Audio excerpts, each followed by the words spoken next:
Hello. It's another Fix Virus and Cybercrowd podcast. Fix Virus. I had it as a Fix Virus show, and then I'm doing a Cybercrowd podcast now. So we're starting out, of course, with the monastery as they start us out with as they do every morning. That's good. I have my own little add-ons here. What I wanted to do today is the last day of 2022. In fact, it's the last hour of 2022. And I wanted to kind of get this out of the way as my last act in 2022. Anyway, so I put together, I put together 49 blog posts on my Oversight Sentry blog website. So this is one of the posts here: less than 100 employees, 3 times more likely target.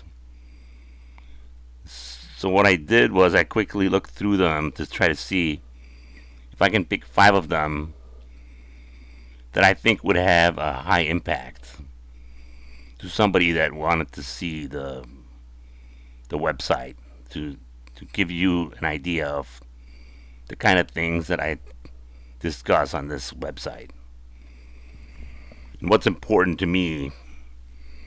So basically, my top 5 cybersecurity items in 2022. And we'll start out with number 5.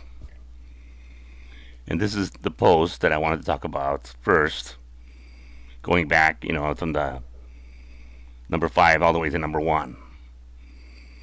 So, I don't know if you know this, but if you're a small company, let's say you've got less than 100 employees, you are a 3 times more likely target to get attacked, a cyber attacked. And why is that? Because you don't have the resources. And I wanted to point out in my blog post that there's plenty of information out there that tells you what to do. Including, I found a National Institute of Science and Technology ransomware recommendation paper, and the link is on this post. So the first thing you do is you do have some phishing education, phishing awareness. What you should click on and what you shouldn't, as far as links and attachments. You should update your computers and software to prevent hackers from executing unwanted code. And of course, you should back up your data and test your backup.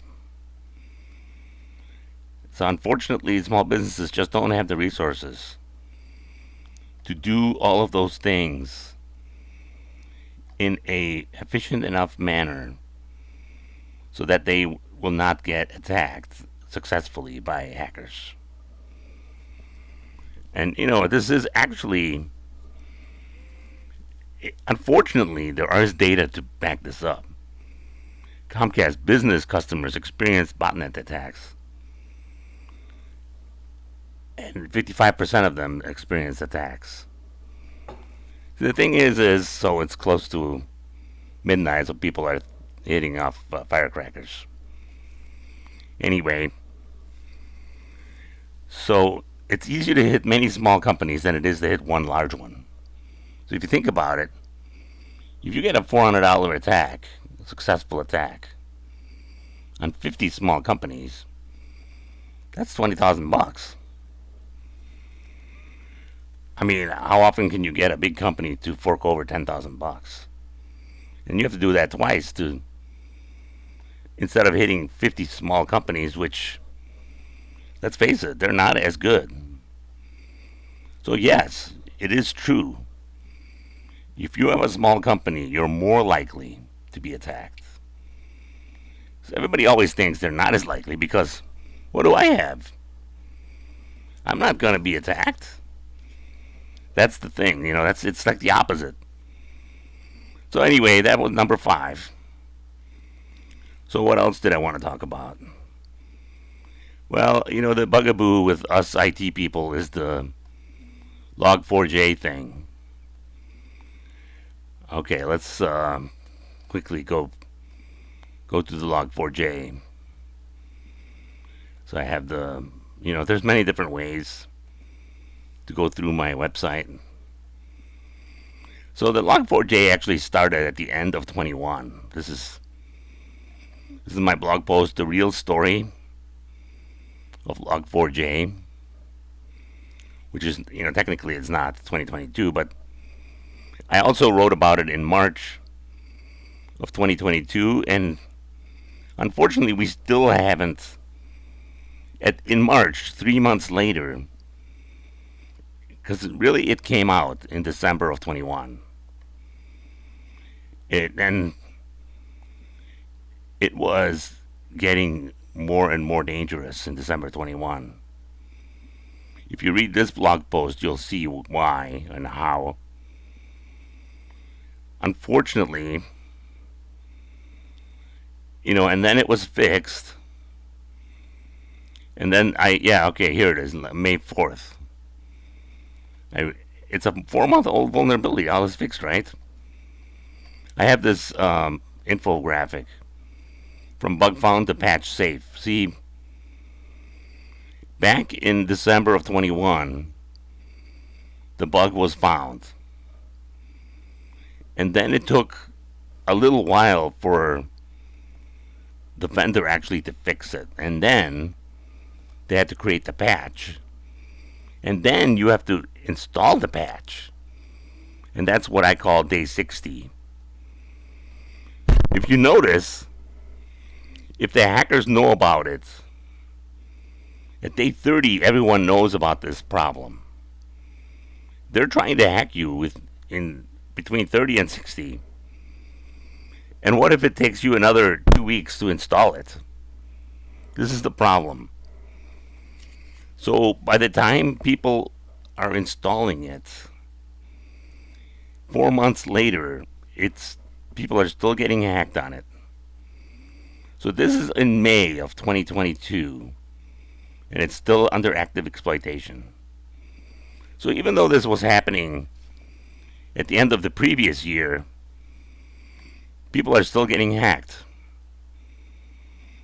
There were over 840,000 attacks in December. How about 4 months later? I mean, really, this is a unfortunate issue. It's like a catch-22 cyber defense. You're always, falling behind in defense. It's unfortunate. So this is the kind of thing that I wanted to talk about. Log4j is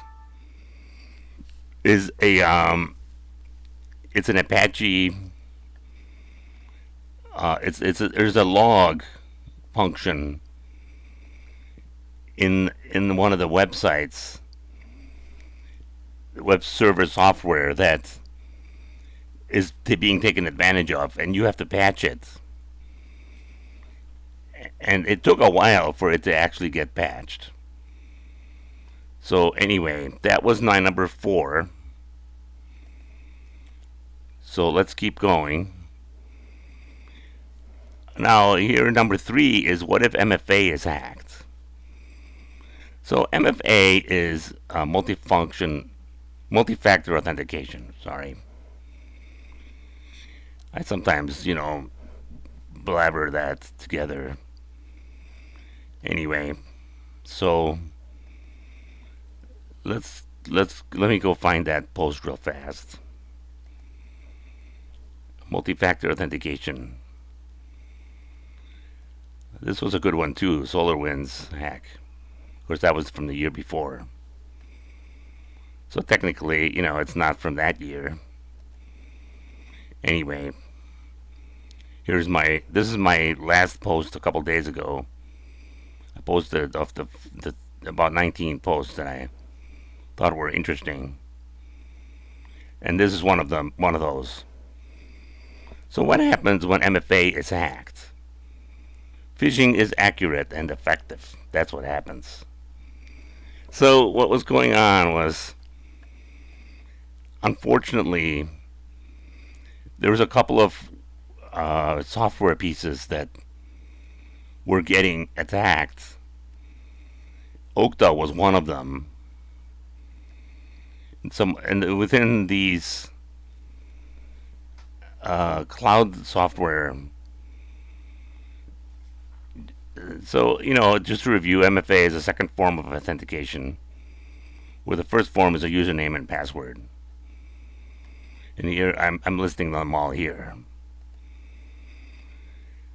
So, some people have really built their whole system around MFA, which is great when it works. So, unfortunately, 130 companies were compromised, with possible 9 million MFA accounts. There's a website that discusses this in detail, and it's on this link. So, we don't have to discuss it in detail. So let's say your MFA is being hacked. What happens?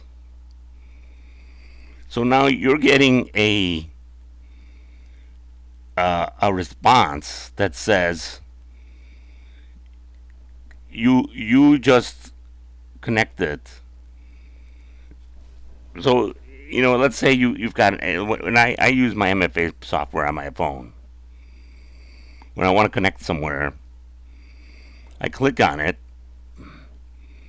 and then it says you just connected to this site. Is that correct? And if you say yes, now you can connect. So these hackers figured out a portion of the hack. So they said, I want to connect. And you still have to, with your app, you still have to allow them to connect. So what happened was the hackers kept bothering these people, even though they weren't connecting. Eventually, because it was such a pain in the butt, they said yes, go ahead and connect, even though they didn't initiate it. This is why it's like annoying to me. If you know you're not connecting, you did not initiate the network connection, you should never say no. Yes. You should never agree to that connection. You should always no. And just ignore it. If you're not doing it, ignore it. It's a very unfortunate that these people got hacked. And the thing is once they get into your systems, it's over, because now they're going to stay in there and they're going to do all kinds of other stuff. So anyway, that was what if MFA is hacked. Should have been close to foolproof. Then there was this interesting situation, a Microsoft feature which is actually a vulnerability. Yeah, that one was interesting, isn't it?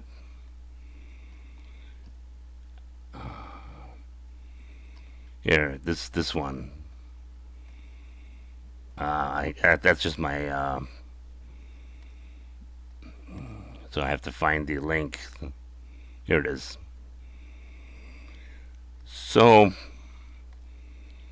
I created this little image of a Gordian knot, which is basically the Microsoft Gordian knot. So you have to figure out how Microsoft actually works. They claim it works in a certain way. Now, one of the features of Microsoft is sometimes they become hacks. After hackers use a server-side request forgery, they can attack the systems with remote code execution. RCE is basically the worst kind of attack. Because in a remote code execution, the adversary, the attacker, can attack you and you can't do anything about it.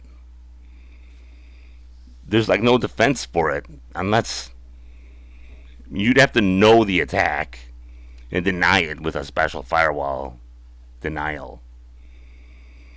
And it does happen, but it's not as likely. So the hackers have the advantage, and for a long time, and it's a bad situation. So what you have to do with this Microsoft feature, Microsoft was told about the vulnerability. They said this is how the software is supposed to work. It's a feature, not a bug. So if you don't want the Microsoft online server to work that way, you have to set up a configuration on it a certain way to prevent access to files through UNC paths, which is the feature used to attack the server. So not only do you have to set up the server, but you also have to go in and change this flag. Open from UNCE enabled flag. And then you're safe. So this is the thing with Microsoft. You just have to learn how to work with it.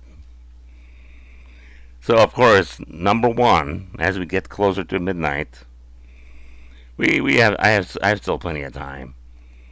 But we don't want to make this too long of a recording here. In my eyes, the number one story on my blog site was the Tencent and other gaming companies are basically Chinese, and that could cause a lot of problems for you. So let's go back to that post. Here you go. I created this image. Is Tencent playing Go? So Tencent's metaverse, Tencent is a Chinese company.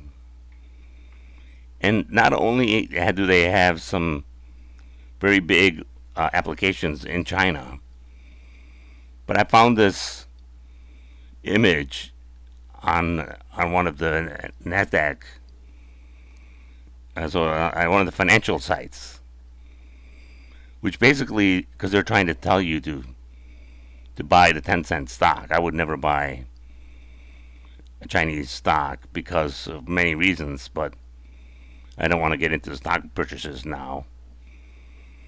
Anyway, so this is basically tells you all of the different pieces of software that Tencent is in, including Clash of Clans.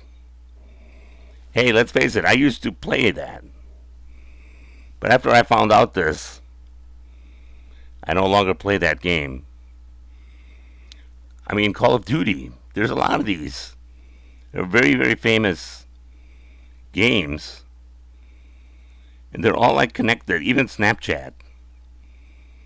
If you notice, Snapchat is connected. Fortnite, they were purchased Fortnite.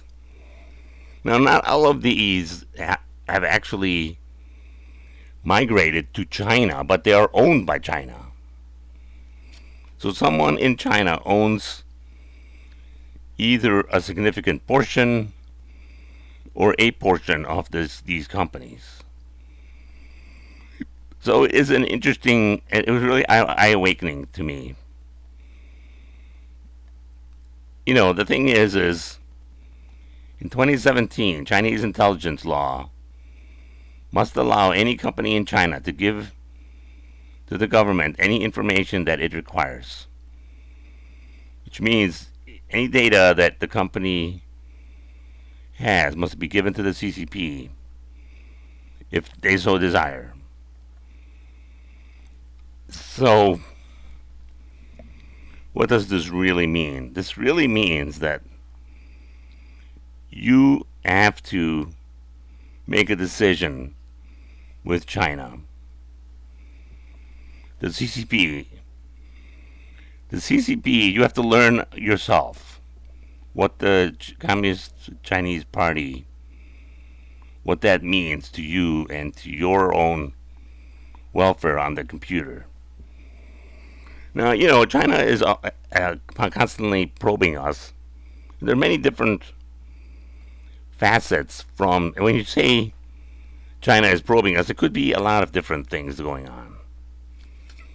I mean, there's research that goes on from American universities that try to do probes all across the internet. So not all probes are bad. When I realize that.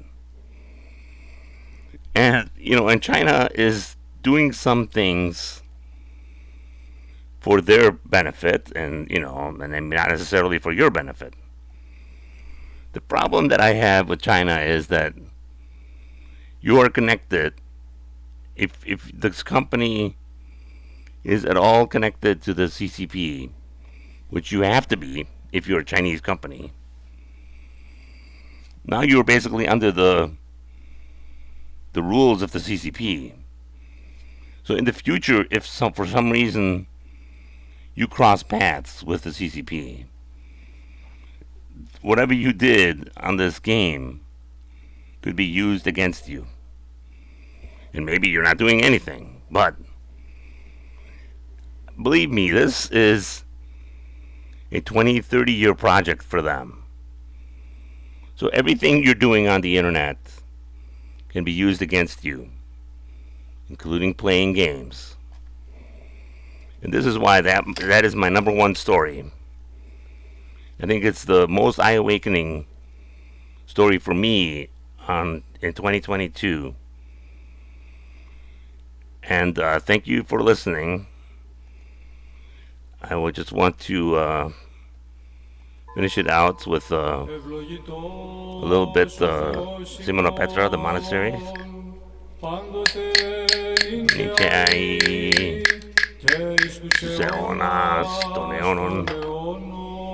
Thank you. And we'll try to do something different in the future. In 2023, I'm gonna try to do where I can explain a little bit of the interactions between management and the cybersecurity department, and to some degree the IT department, but cybersecurity is a subset of IT, which unfortunately has also its own complications, which is why I think there's a disconnection here, and it's not quite working right. So anyway, we'll explore a lot of those things in the future. Please pay attention as to my posts, and let me know what you think when you get a chance. Write on the comments. Let me know.